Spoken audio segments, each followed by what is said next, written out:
These are the people who I want to appeal to. Make those little slips. It happens. You have to have a plan to manage your problems effectively. How are you going to do it? Fall off the horse?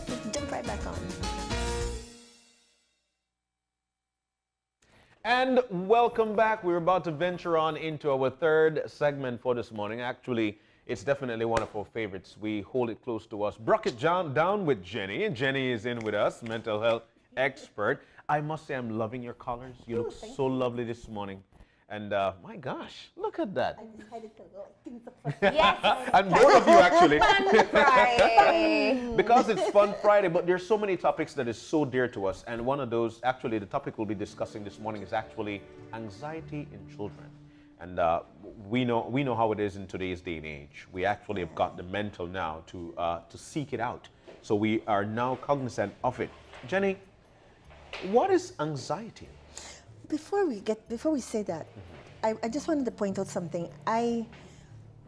Someone called me about talking with a child, and the child wanted to come, but the parents said to the mentor, no, only people who are weak or crazy going to counseling, and I don't want my child going to counseling. That's the mindset they've got. Yeah, and I was stunned So because there still is that stigma. the stigma is there, and no matter how often we talk about it or how much we talk about the different issues, there are still parents who see talking to a counselor or talking to a therapist as something negative. Yeah.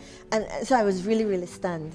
And so this for me was very, very interesting looking at anxiety, because a lot of times we mistake ordinary adolescent, that period, that stage of development in children. We miss a lot of things during that period, because that's a period where the children are They're just weird and they're weird. weird. But they are. Difficult, strange. Yeah, we call it the transition period. period is just. We call it the period where they go crazy. It's that period where It's not their fault. It's the hormones. it's the hormones. Yeah. But linked in with that, you always have to pay attention that there isn't a little bit more than Okay. just the hormones. And so it's very important for parents to be very alert and pay attention to their children to see if some of these signs and symptoms are present. Okay. Because it's very easy to miss. So Okay. where I wanted to start was looking at anxiety. And we're focusing on children, to be very specific. But there is a healthy level of anxiousness Yes, that a person that you should. need. I mean, I get anxious, but I don't know if I don't think I suffer from anxiety disorder. Right. But when you have pressure and when things are important to you, or time constraints or whatever it is, Yes. I feel like we all get some level of anxiety. It helps us to meet our goals. Yes. Yeah. It's like It your helps- flight or fight right, response. You exactly. Get into it. It helps you to get things done. And a healthy amount of anxiety is good. It's when it becomes too much, Okay. right? But we all do. I mean, the fight or flight response is real. This Yeah. came way back from caveman days. You're walking down the street and all of a sudden there is a pit bull in front of you, Wow. right? Yeah. That's anxiety. Yeah. The anxiety kicks in and you get one of three things happen: they fight, flight, or freeze. The deer in the headlamp, I'm all or over the it. I'm all over it. the run, or you just sort Just of like don't move. You just don't do it. what to do. Yeah. So that is healthy. Yeah. That's very healthy. If you're preparing for a job interview, Yeah. you will definitely have anxiety because you're going to meet new people. This is your future you're talking about. You have a big exam tomorrow, your final exam. This is what you need to graduate. You will have a level of anxiety, and it's healthy. Please hear me say that. Yeah. But too much. It's what we're So when talking. do you know when it's too much, Okay. right? That's the thing. So you have, and I think I want to go with what I've put What here. you've got here, definition. like what is Let's start. anxiety? So let's start off with the definition. Marlene, help me because I can't see this little thing here. Woohoo! There you go. Oh, There you go. there it is. I love it. Oh my gosh, I want one of these. A tense emotional state that occurs when one cannot predict the outcome of a situation. You're coming down the street and there's that pit bull. You don't know what's going to happen. What's gonna happen? Right? And so that's a normal reaction to stress. And so your body kicks in, and your body will help you. I mean, there's a thing here on the on this website right here where you can actually click on different parts of the body to see what happens. Click on the fingers, your fingers get numb because all the blood begins to rush. to your big organs, your legs, for you to be able to run, right? But that's where you get that cold numbing feeling. Numb feeling, because all the blood leaves to go where you need it. And that's a quick rush. Yes. So different parts of the body, the blood begins to take care. It's very you go back to caveman days. That's how the cavemen survived. Yeah. Because they had a healthy level of anxiety to be able to run and get away from a lot of things that was going on around them. So it's how your body reacts to something that stresses. Stress, right. And I suppose the distinction would be when that stress is justified versus, can we say, blown out of proportion? Like all the time. Yeah, it's like, there all the time. It's like when there's not a threat, you still experience anxiety. It. And those are like children who have suffered traumatic stress, for example. Their bodies, their brain is on constant alert. That amygdala is constantly going like that, right? And so they are suffering from major anxiety. Okay, it becomes a disorder when the child sees the risk as worse than it is and underestimates their ability to cope with that situation. Right. So the child so it's two-pronged. Right. Okay. It's two-pronged. Yeah. So the child underestimates. Right? They underestimate their ability, but they overestimate the risk. Oh wow. Yeah. And so we're not just talking about a child who's scared to go on a Ferris wheel. Or That's a realistic fear. Right. Afraid to cross the bridge, because these things happen. Yeah. But one of the things that I noticed, and I might be jumping the gun here because I'm listening to you, I think that especially children who would suffer anxiety or that the too much, when you tell a child you better pass that exam, because if you don't, then me and you. I think as parents, we help. I mean, we create the situation for them. What do we do in this light? Am I jumping the gun here? No, we actually really create that environment for this child to really begin to suffer from anxiety. Wait, are we saying that parents cause anxiety? Because that's in some cases, no, but in some cases, some parents can. Some parents do, but yes, not but all not cases all. of anxiety are imposed on them on by children. the parents. No. But some parents can do that. Yeah.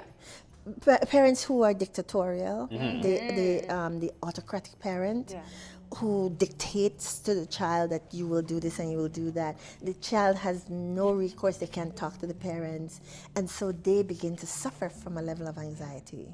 Okay, it usually starts in childhood. A lot of times these start in childhood. What happened here? I wanted to give you some examples. Ooh.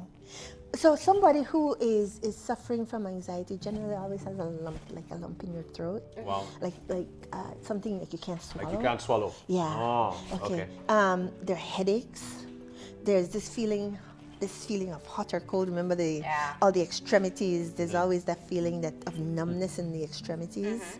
Okay. It's a horrible thing. Anxiety is a horrible, horrible thing. I suffer with performance anxiety. Debilitating. It is debilitating. Great singer like you suffers with performance Totally, performance anxiety. But it's healthy. There's a healthy level of it. Yeah. There is a healthy level of it because we call it nervousness sometimes as a simplified version. People ask me all the time, don't you get nervous when you're on stage or you're going in front of the camera? And different days it's different reactions. But in public speaking, I've been taught that the best thing to do is to take the butterflies and put them in a row, because the butterflies are going to be there because you want to do well. Well, that's yes, true. You want to do well. It's a pressure. The performance anxiety comes from wanting to do your best and give your best. And then again, if you have all that anxiety going on, you tend to not do very well because it overtakes you sometimes. Yeah. So you have to learn ways of coping and dealing with that. And of course, there's a learning process for it. This is not something as easy as we're saying it here. But just thinking about it now, the reason why one of the reasons why I focus on this is because I've got young children, and I could see these things happening, and I'm sure that for parents, we certain levels of anxiety is instilled in the child because of our reaction to things. You know, so I'm looking forward to the discussion. So the numbness, the tingling sensation, the racing heart. You know, this sounds almost like a panic attack. Yes, it We're does. going to talk about a panic attack in a little bit. The rapid breathing, hyperventilating, sometimes hypoventilating, where you literally hold your breath. You can't breathe. So there's the panting, but then there's also the hypo, where you literally you yeah, you hold your breath. Yes. It's horrible.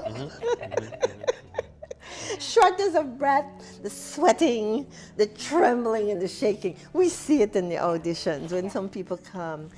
And it's amazing, you know, the people who can sing are generally the ones who really have the Really talent, have are the ones who Get just, nervous. and they tremble Anxiety. so much. We see it sometimes on the shows, yes. Yeah. That they're so nervous, or their anxiety really gets them to the point where they can't be able to move beyond, whether it's the shakes, the sweating, the redness. Yeah. All right. Lord, I have no idea what that says. So the next slide, let's see if we can get it up here. All right? Let's get the It next is slide. so Yeah. tiny. All right. Yeah, So the that's next it. slide. So we have the checklist now. Really? Okay, so anxiety is normal. We talked about this a little bit earlier. It is absolutely normal. It can be helpful. It can help you to reach your goals. It propels you into reaching your goals, right? It alerts you to potential threats. If you're walking down the street and all of a sudden you see there's something in Yes, your it does. environment, Yes, it does. it alerts you. Okay. It protects you from danger. So it plays a role. It plays a very important role. So we need to look at the good side of this. Positive side of it. Yes. Okay. Now we go on to the next slide and we talk about here.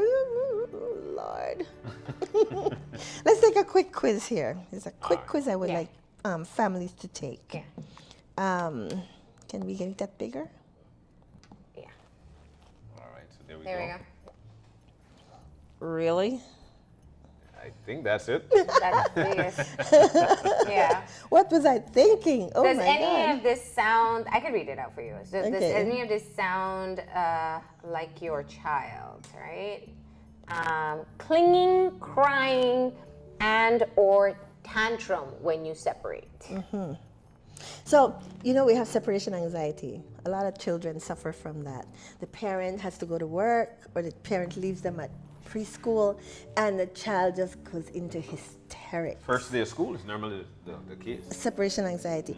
But for those children, for the children who are not suffering from anxiety, it goes away after a couple of days. After a couple of days go. Yeah.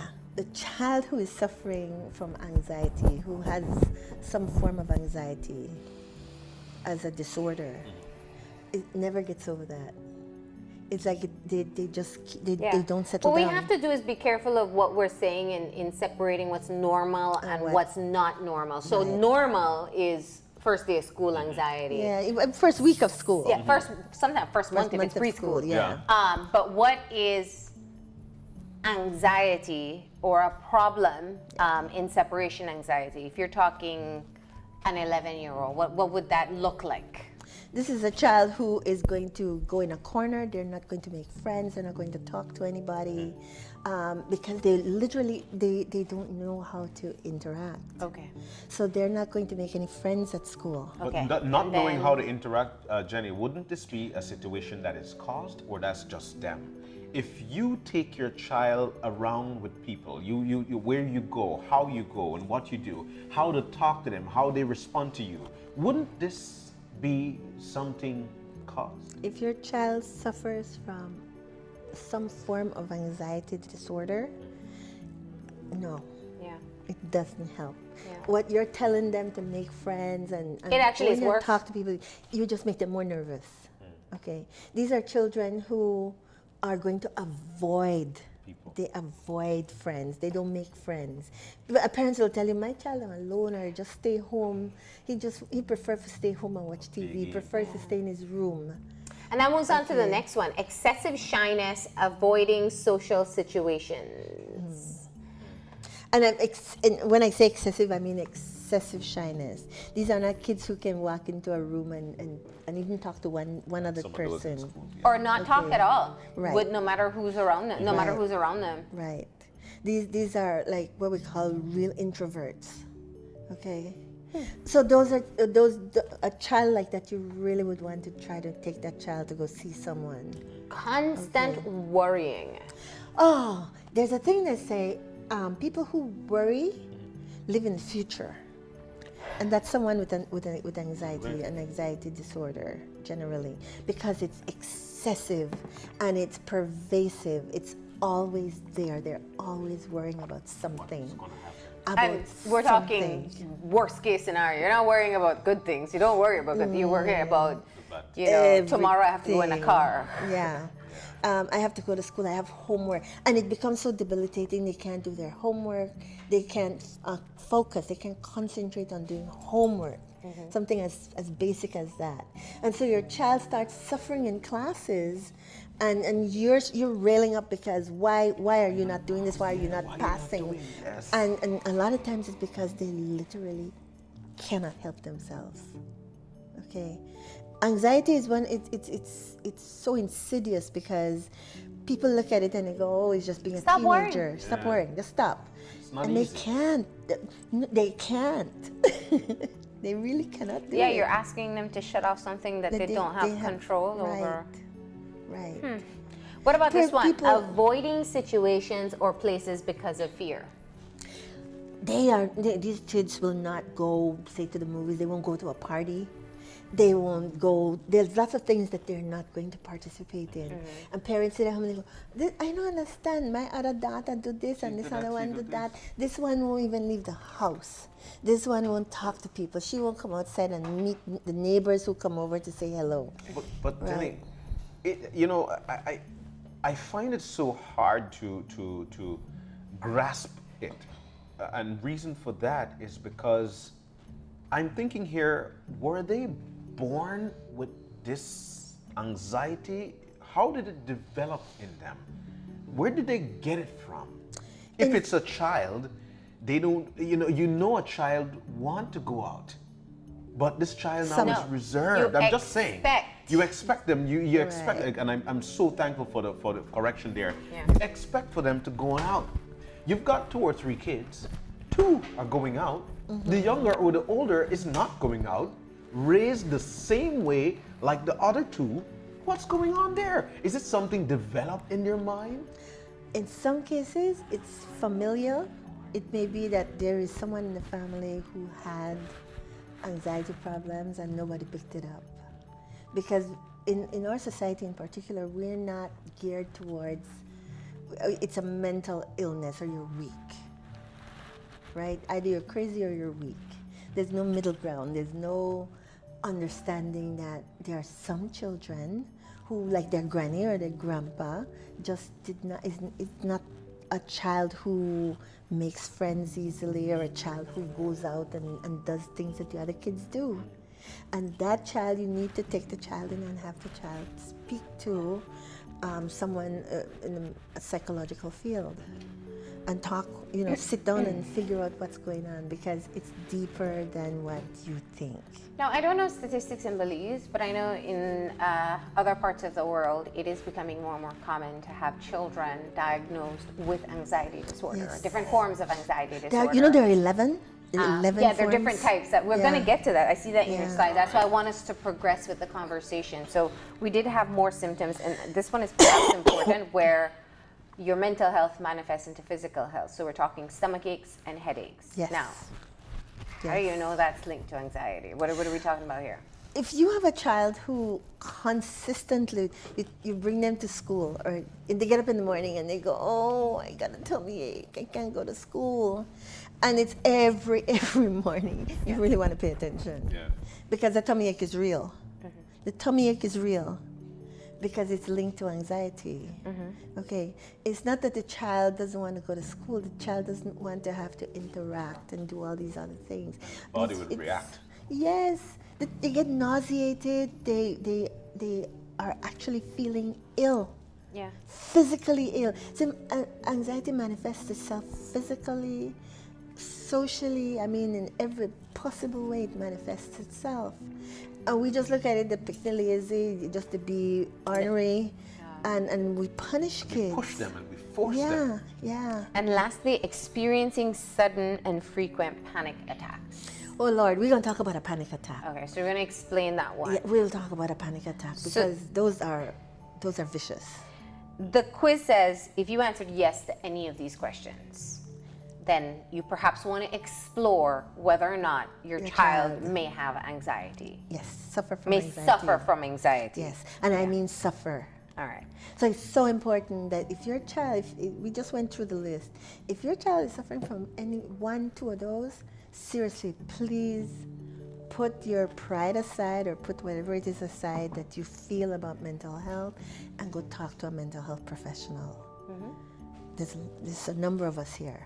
And there's classifications to the type of anxiety. Yes. So here we go with the we 11. have 11. In the DSM-5 now, there are 11. Marlene, are you okay? Just ask her too. So we have what they call the body-focused repetitive behaviors. Those are the kids who they have what they call trichotillomania. They'll just, I don't know if you see some kids just pull and pull and pull and pull at Pointing their on the hair. hair. Yeah, and the hair will come out, and they'll go on to another hair, and they'll just do it until they pull it out. So they'll get baldness in parts of their scalp. And for some of them, like me, I pick my skin. It's called excorporation, and you pick. It's an anxiety. So those are just body-focused repetitive So behaviors. you do one thing to your body over Just and over and over and over and over and over, and it calms it calms the person down. It really does calm the anxiety doing that behavior. So you should leave them to do it if you want them to be calm. You want to take them to somebody to get help. There's medication, there's talk therapy, there's all kinds of things that can be done. So all that's kinds. two. No. That's just two one. examples of body-focused repetitive behaviors. There's generalized anxiety disorder. That's exactly what it is. Generalized. See kids It means it biting could be anywhere. Anywhere. And I mean this generalized means that this can take it can show up in all kinds of ways. So what I'm seeing from your list are two things. It's classified by what triggers the anxiety and also how you react to the it. anxiety. And so body physically- focus is how you react to the anxiety Right. triggers. Generalized means anything causes it and any Anything. reaction. Exactly. Yeah? Exactly. Okay. Yep. Okay. Yep. That's what I was trying to The health anxiety, these are either kids who basically it's things to do with their health. They have somatic illnesses. They're they we're listening actually. yeah, they it has to do with health. They worry about health. All right. The hoarding So they feel like disorder. they're always sick. That's what you're trying to say. There's always something going on. Okay. That makes they feel like they're sick.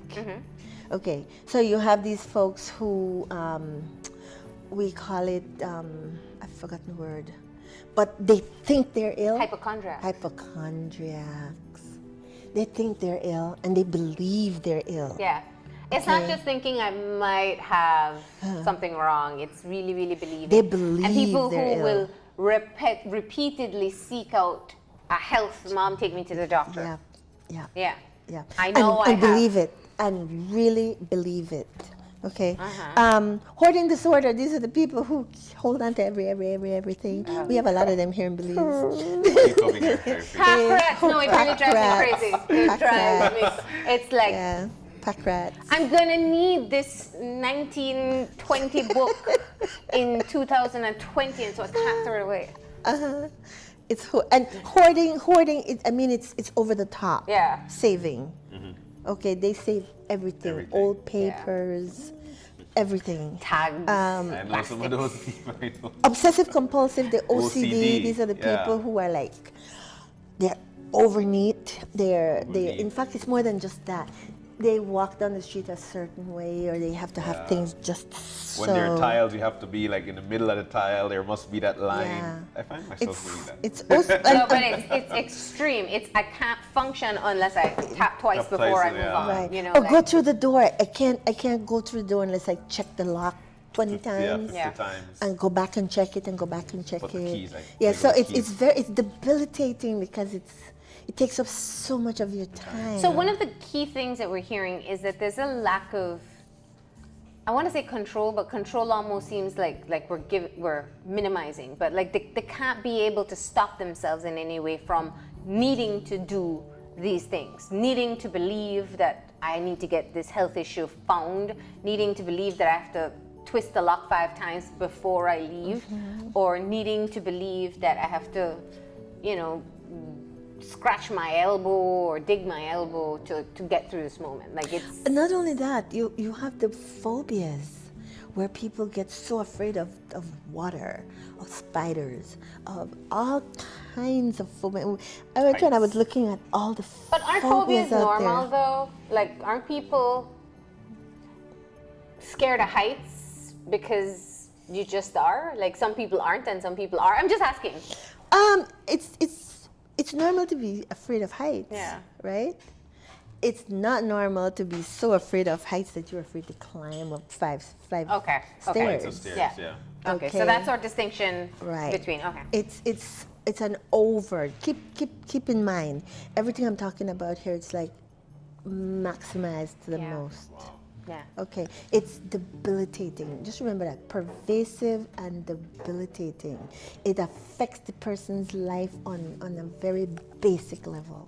Okay. So I'm going to skip over the rest of those. And What is do we need to go through that? Yeah, let's just go quickly through the list. So we have pandas and pans introduction. I lost it. Yeah, pandas and pans introduction is Those are your Those are yours, yeah. the pandas and pans are your post-traumatic, all these other things that come up.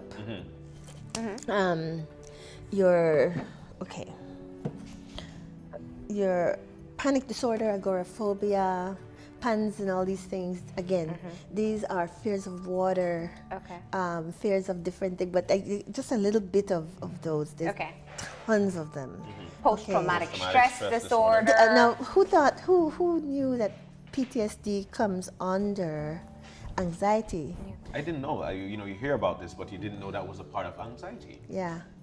It because the person suffered from severe something very stressful, what we call it was so distressing, the traumatic stress that they went through. Probably in They a started with the car military. accident. They started with people who had gone to Vietnam, and they found out that when they got back, they would have these reactions that were like couldn't over sleep. Loud the top, noises, to yeah. loud noises, to all kinds They of things. reacted, yeah. Right. And then later on, they found out that the same kinds of behaviors, people who had been raped, people who had been through different traumas, reacted in the same way. And so that's when it came out into the general public, and they started looking at this as a disorder. And that's what we talk about here in Belize with some of the people who are witnessing quite a lot of violence and Violence. crimes. Yes, Yeah. absolutely. Especially our children. Absolutely. And so these children, you see little kids, we've seen little kids, when you hear a backfire of a gun. of a ti- no, No, a of a tire, car. a car backfires, and little kids throw themselves on the ground. The firecrackers. Yeah, people, and it's a natural reaction I to don't the like anxiety firecrackers. that they've been through. Selective mutism. Selective mutism, it's babies who they're born, they're talking, and then something traumatic happens. And they I met a child like this, and he stopped talking. And this little boy stopped talking for about 4 years because he witnessed his uncle die right in front of him. He was shot right in front of him. He was like 2 or 3 years old, and he stopped talking for like 4 to 5 years. And then once he got treatment, he started talking again. Okay. So selective mutism means that the child stops talking as a result of that trauma. Separation anxiety, we talked about that earlier. Social anxiety. That's and this is really bad for teenagers, in that they just can't go out and meet friends. They can't go to a party and enjoy a party. They watch everybody else going out and they really want to. But They want to. Just can't. But they can't overcome the fear of cannot going. overcome that fear. Maybe. And if they do, They, that awkward. and then they make fun of them, and it just reinforces that belief that they had in the first Yeah. place. Okay. So there's no. So, panic attacks. Let's talk about a panic attack. Because I'm sure that you have seen people have a panic attack right in front of you. You don't know what it is. I know. It's debilitating. And, you know, something happens where someone, for example, I know a couple of my clients who basically they're sitting there and they have no idea it's going to happen. You don't. They're normal, just like we're sitting here, and all of a sudden something triggers that and they stop, they can't breathe. And their heart is racing. And they talk about there's just no warning. It's so overwhelming. They can't manage it, and it can happen anywhere at any time. Yeah. Anytime. It feels like, a lot of times people feel it's a heart attack. And I know, like, they would go to the emergency room too. The heart is racing so bad they think they're having a heart attack. And they have no control over it. So for folks who wouldn't know what that is, what chest pain, feeling of choking, Yeah, it feels like a heart attack. trembling, Yeah. dizziness. Yeah, they get the numb. They get the body extremities breath get is cold. one Shortness of of the- breath. They cannot. Sometimes they can't breathe, or they're breathing so hard because they're trying to catch their breath. It's shallow breathing, and so we talk to them about things like you need to breathe deep. You're breathing very shallow right now, so you want to breathe as deeply as possible, going to the diaphragm, and you want to breathe from down there. Happens a lot when people are trying to reverse in a tight spot. Yeah. It feels like you're in physical danger or you're losing control of your mind because you have this chest pain. People say they're choking. They think they're having a heart attack. Yeah. And the more they think they're having a heart attack, the more panicked they become. It It becomes then the fear of death. it really, they get dizzy and they'll sit and tell you it's just the most god-awful, worst feeling you've ever had. And there's no way of stopping it. No way. Okay? I wish parents would try to understand what their folks are going through. Some people think about it, they think it's like having an asthma attack. They describe it as like having an asthma attack where you cannot catch your breath, but the nebulizer doesn't work. Yeah. Okay. So that's what a panic attack feels like. And what's your advice to people if they do see their child? Obviously, they will have to go, or your best suggestion would be to have them talk to someone. But in the moment itself, that would be What do you scary do? for a Yeah, parent in to the moment. experience. You want to hold them, you hold wanna that hug them. child, and you want to try as much as possible to calm them down. Make sure that they're breathing deeply, because in a panic attack they're breathing shallow. They're up here in the upper part of the lungs. And you want them to breathe from here. Take deep breaths and slow the breathing down. The idea is to slow the breathing down as much as possible. As the more they pant, they could actually pass out. Yeah, oh, they will. Yeah. Yeah. Okay. Yeah. There's this fear of that. Okay, so let's just look at some of the things that happens with anxiety. The emotional changes. You worry all the time. All the time.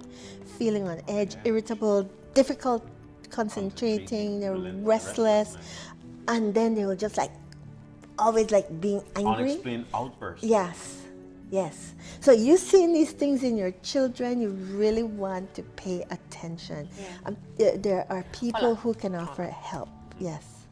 Outbursts in teenagers, unexpected. Isn't that like rite of passage? How do I distinguish between my teenager who just heard one word that made him or her explode versus, and no, I'm just being real, because we know teenage years, we forget. Right. I forget, what it's like, and then sometimes I interact with a teen. I'm like, whoa, sorry, mom. But you know, just to be clear, because I know parents and teenage years are a hard time for both. Yeah. So how do you know whether I'm, you know, rapidly diagnosing my child with anxiety or being completely oblivious to it? Like I said, the teenage years, adolescence, puberty, this period right here, all these things are present. Yeah. All of these behaviors right here are present. Yeah. Mm-hmm. However, as the parent, you know when it's more. Okay. You know there's something else going on. My child, yes, at this age, they all of a sudden they lock their room door and they put a sign on They there, keep hate out. you, yeah. You know, keep out. So some of these things are actually a part of growing up. This is part of adolescence, Yeah. that period, that phase that they go through. You have to be able as a parent to pick up when it's more than just teenage angst. You really have to be knowing, you know your child. Okay. Or you should know your child. When you see it as excessive, Yes. or they're really not Over the progressing top. in any way, Yes. then It's affecting, they won't go they won't go look for a job, summer job.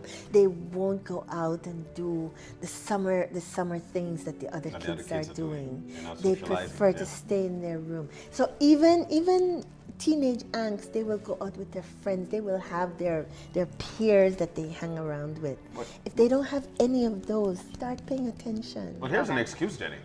That picking like your pa, or that picking like your ma, or that picking like your granny or grandpa. They used to just stay right there. So these are excuses.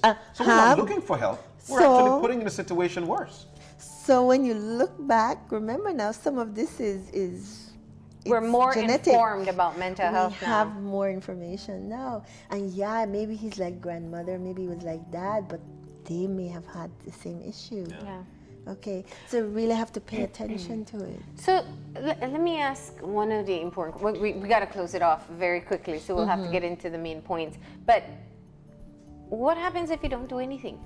What happens if, you know? Okay, so the child has social anxiety, doesn't want to go anywhere. I can't force him or her.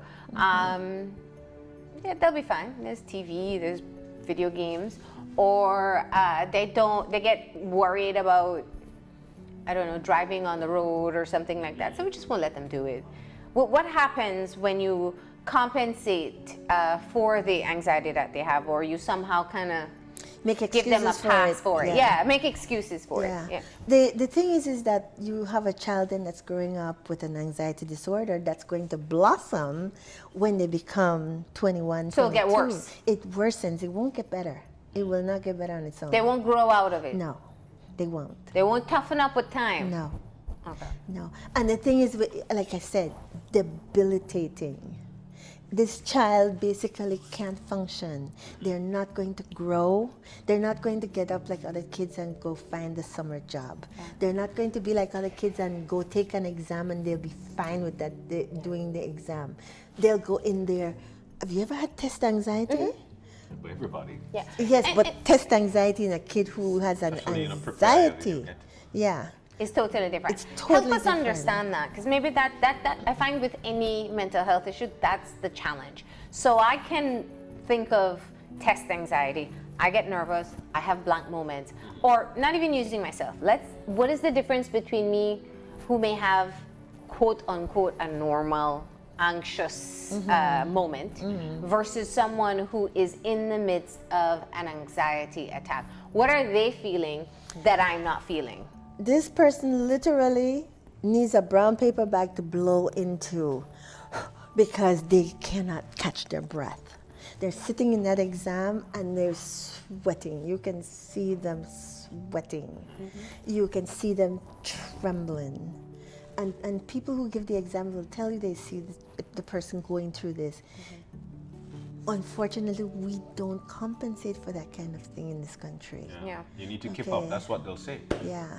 And the thing is, so as a parent, you have to be aware of this before Yeah. they go in for PSCs. You have to be aware of this before they go in. And you'll go have to take be these their big advocate. exams and advocate for them. I have a question. Yeah. You know, and this might be a tough one because, you know, does anxiety kill? Only if they commit suicide. or you know. And that's around where I was asking the question. So it's. Oh, I hear what you're asking. So can it lead to suicide? suicide. If anxiety is not I think treated, so. I not think learned, people don't learn to cope with it. In fact, it can lead to depression. Depression, And which then leads. Yeah. In fact, now a lot of the organizations are joining anxiety and depression. Yeah.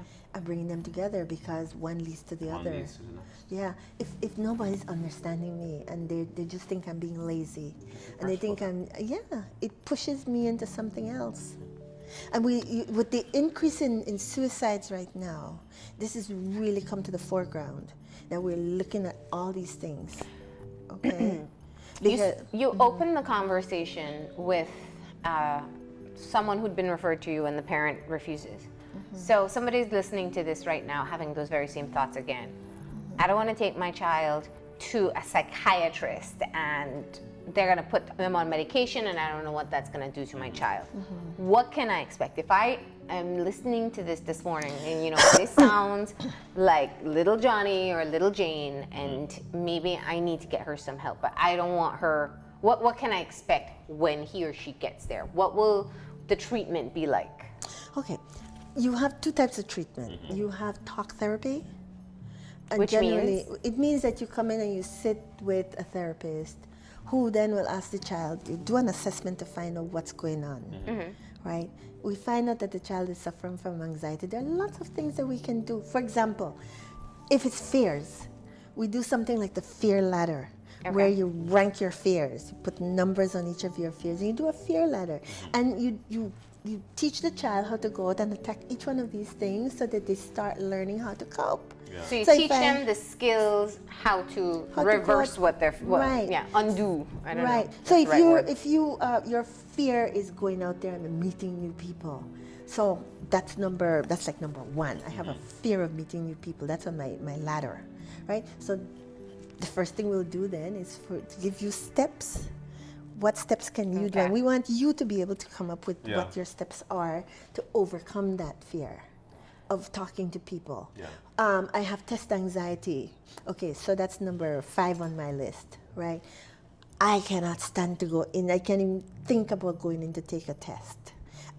This happens to me, that happens to me. Okay, so I have to teach you how to breathe. I have to teach you how to make sure that you know the material beforehand. Yeah. We have to talk to your parents about advocating for you with the education department on So how to that's- take the test. That's So the there's- first methodology. Oh, that's just one example. That's just one example, yeah. It's helping them identify and helping them learn skills on Right. how to deal with it. So that's Systematic one. desensitization. If you have a fear of water, for example, I don't want to take you and throw you into a pool. Yeah. I want to teach you ways of starting to get over the fear of water. And it Slowly. might start somewhere, depending on how bad the fear is, teach you how to maybe blow bubbles. Yeah. Work with you to do step by step Little by steps step, of how little to- baby steps Yes. up to how to Yeah. get past these. And there are ways of doing all of these things. Okay. And so that's what the parents can expect, these two forms of treatment. right. Would it be that a child would require medication at that age? Because people are wary of that. I tell you, I'm pretty sure that the medical people here, and the nurses, the psych nurses, we don't like to give medication to children under the Okay. age of 18. Okay. Okay, we really don't like it unless like there's schizophrenia or something Yeah. like that. Otherwise, from that, the nurses will do talk therapy along with. So that will help to allay the fears, because I know that's a fear that a lot of people have. Yeah. So it will be learning to identify and addressing the fears right. itself. And we teach them ways of calming themselves, how to breathe, meditation. There's a thing called Mind Shift. It's an app. You can go on the Play Store. stores and get Mind Shift. There's something called Calm. There's all kinds of things that teach you Really? how to There are lots meditate. of apps, yeah. Lots of apps. Yeah. There's lots of things, lots of help out there. Could actually Okay. help yourself. Yeah. Okay. Nice. All Sorry. right. I know we're out of time. We have one Yeah. more segment to go, but Yep. thank you so much. It was a lot of information, and A we lot. really hope that parents will be able to use it to be able to really assess their child and see whether it's just normal anxiety or if there's If you have more any happening. questions, if you have any questions, go talk to somebody. Yeah. Don't wait or, Yeah. That's or first and don't foremost. brush it off and say, well, she'll grow out of it, because maybe she won't. Yeah. All right. Okay. We're going to go ahead and take a break now. And when we come back, it's for a final segment with Jordan for Traveler's Cocktail. So stay tuned. These are the people who I want to appeal to. Make those little slips. It happens. You have to have a plan to manage your problems effectively. How are you going to do it? Fall off the horse? Jump right back on.